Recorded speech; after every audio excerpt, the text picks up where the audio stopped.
Hello and welcome to the President's Message. I'm Brenda Alesi with the Buffalo Niagara Association of Realtors. And here we are with our 2023 President, Rosalind Burgin. President Burgin, this is your swan song. This is your last President's Message with me. I know, Brenda. As the official president. Yes, January I'll be immediate past president. Yes, still an impressive title. Yeah, but it's been an interesting year, an exciting year. I've enjoyed it, so it's been really good. I know it's a lot of work, it's a lot of time commitments with meetings and special events and traveling to various conferences and meetings, but you're a trailblazer, Rosalind, and I mean that in the truest sense of the word, because you were the first Black president of the association, which Absolutely. was started in 1904, so it was a long time coming. 119 years. Yes. And congratulations on a successful run. Did it meet your expectations, or were there a lot of surprises along the last 12 months? Not a lot of surprises.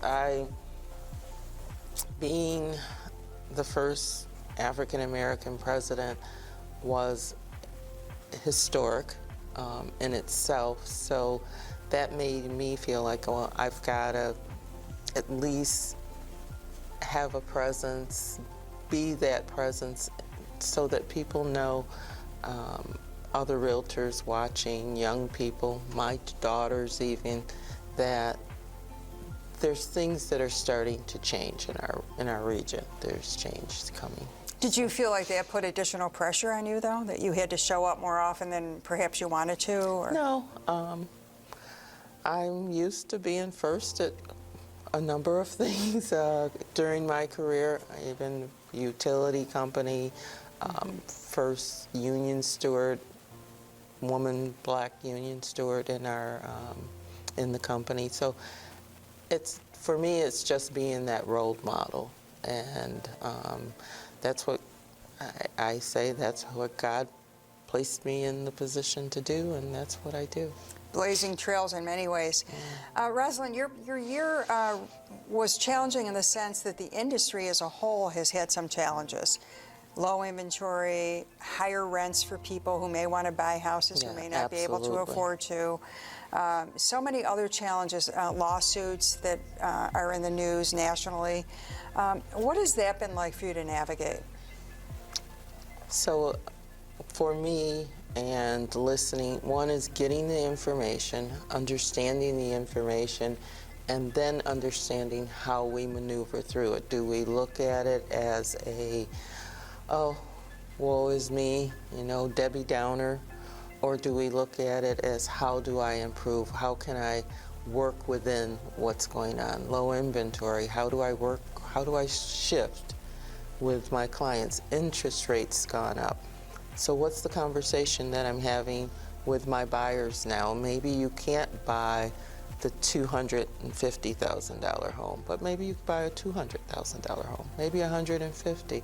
It's just shifting how we communicate, how we work with our clients, because there's inventory out there, there's monies to be had. They're just knowing the market completely, knowing the grant monies that are available for first-time home buyers, doing our jobs so that we can assist the clients that we're helping. That's a great point, because it's another reason to always use a realtor, a professional who lives the life every day. Absolutely. You might know about some grant monies that are available, but somebody who is selling by themselves would have no idea, probably. Clue. Yeah. And you have the opportunity to network with other real estate professionals. You have the association behind you. Absolutely. That you can tap into for information and resources. So I'm glad you brought that up.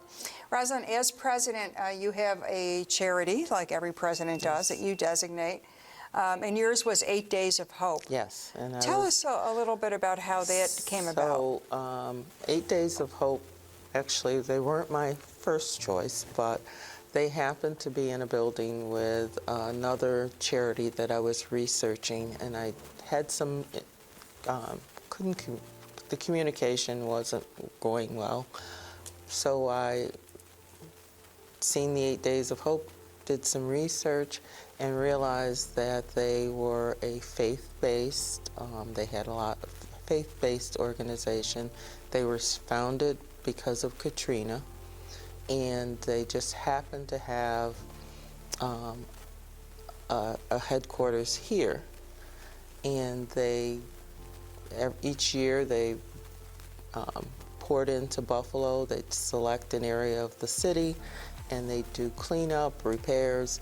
So I just thought, you know, from a realtor's perspective, and my concern about the communities, that this would be a good organization to support. Yes, and it was. Yes, I absolutely. think they appreciated everything, and they're so sincere. You know, I've heard Yes. Steve Tiber, the founder, who gets out there and works too, talk about their duties and their responsibilities and what they do, and I really admire this gentleman. He's got Yes. such a passion for it. Oh, absolutely. It's all about helping, Brenda. I mean, that's the whole thing, even as realtors. If all of us have in the mind that we're here to serve, we're here to serve our clients, we're here to help people, we'll be successful. And that's his organization. It's non-for-profit, but they're very successful. They travel around the country helping people in disaster. They're serving people, and that makes it successful. Yes, it does, and the focus isn't on money, but on Right, helping on people. helping people. But it makes them successful in the meantime, just as you say, you know, the parallel with a realtor. Absolutely. We had a golf tournament as part of your time that benefited 8 Days of Hope during your tenure, and while the weather was not ideal, Right, that day it rained, yeah. wouldn't you know it, Rosalind? We had Yes. such a hot summer, and then we go out there, and I had the pleasure of golfing. I think we got about 6 holes in, but it was so much fun, and it Yes. was a great way to get together with other people, and again, spread the word about what your mission was with this Right. charity. Absolutely, yeah. So it's been a great year. The interviews, I've done tons of interviews. There's been news articles. So, and I feel like anything that can get that message out there to the communities about home ownership is needed. And then the message to the realtor community, because we all work together. It's a collaboration, and I can't sell a house by myself. I have to negotiate with someone. And so it's hopefully this year has helped with the free education, Yes. with helping our members become more knowledgeable and making it easy for them to do their continuous education. Like we offered in-person and hybrid. So I think it's been a good year. We brought in some great speakers. Yes. So the whole goal with the association is to give our members information, to get knowledge and information out to them. Speaking of knowledge and information, we always talk about ARPAC, the Realtors Political Action Committee. There's your little pin pin. and my pin. Yeah. And you get these pins when you hit a certain threshold of investment, and the pins, you can also buy the bling pins. And Roz, as president, it was important for you to hit our goal of $78,410. We know it to the penny. Yeah, exactly. So that's why I wore my bling pen, because we did hit our goal this year. Yes. And like, we can't not hit the goal in my year. That's right. That's not right. That's not going to work, Yeah. right? You don't It's want to not be the gonna first work. president to not hit that the goal, ARPAC goal. right. And we Yeah. should talk about what ARPAC does. We use those monies to get in front of elected officials and candidates who are realtor friendly. Yes. And it doesn't matter if they're a Republican or a Democrat or any other party. We support them in a bipartisan manner so that they support our issues. Yes, absolutely. And that's what it really comes down to. And I take away from the national legislation days in May that we did in D.C.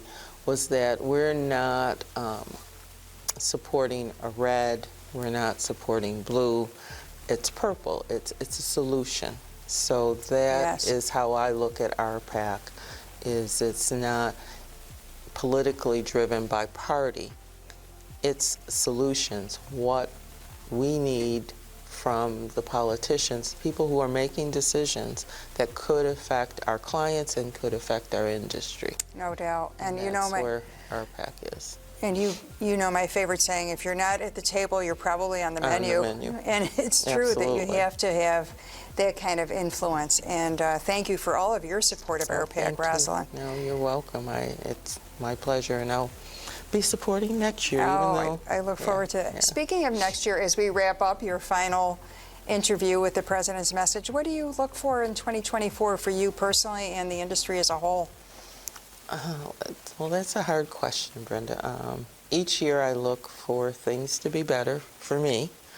And when I say things to be better, not necessarily financially, but being able to help more people. I mean, last week thinking about Thanksgiving and thinking about my year, I am so grateful for the year that I had. The learning, the people that I've met, the cities that I've been in, the travel, it's all been information that I can use to assist someone else or pass it on. And I'm an open book. My husband says I talk too much, but you know, I don't have secrets. You know, the information I have, I want to share it. So.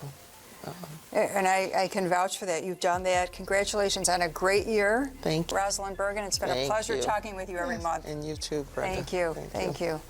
That'll put a wrap on Rosalind's year, actually, here at the Buffalo Niagara Association of Realtors. We look forward to talking with Vienna Lorendi, 2024 president. Again, Rosalind, thank you, and we'll see you next time.